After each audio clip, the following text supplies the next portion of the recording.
positive! Titirahin mo na yan? Yep.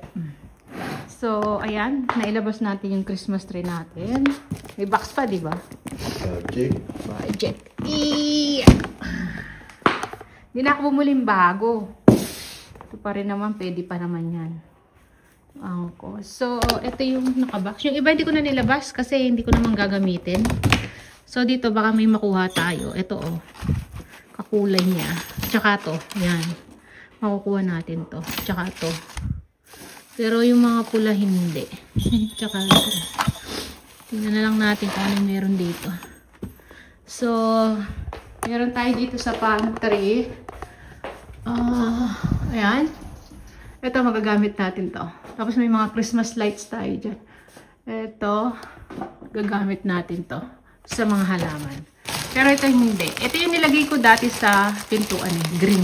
Pero ngayon, bumili na. Tapos ito yung binili natin dati. O diba? Ano siya? Pink, tsaka ano ba yung ano? Sinabi ko, purple. Ayan, hindi na natin magagamit. Next time na lang. Pag nag-ano tayo ulit. Nag-iba naman ng ano. Pwede natin silang i-combine ng mga iba-ibang ano. Ngayon, titingnan ko muna. Tapos ito, baka magamit din natin. Ano kasi ito? Mat ata to. Tapos ito yung sa table. Yung mga sa ano. Ay, ito pala, pang Christmas. Yung towel. May pa pala mga balls. May balls pa doon. So, halongkatin ko kung ano yung magagamit natin. Tapos, yan. I-ano natin. Ano yan? Assemble na natin yung Christmas tree.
Ayan.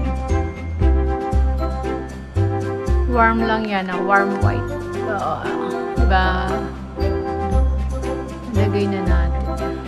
So, lagyan na lang natin ng mga decoration.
Ayan.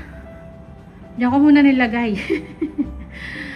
ayusin pa natin yung halaman niya. Hindi ko alam kung saan ko ililipat. So, yan pa lang. Yan pala yung natapos natin sa Christmas tree. Yung star, hindi ko may lagay yung may ilaw kasi mabigat siya. So, temporary yun na muna. Wala na akong ibang star.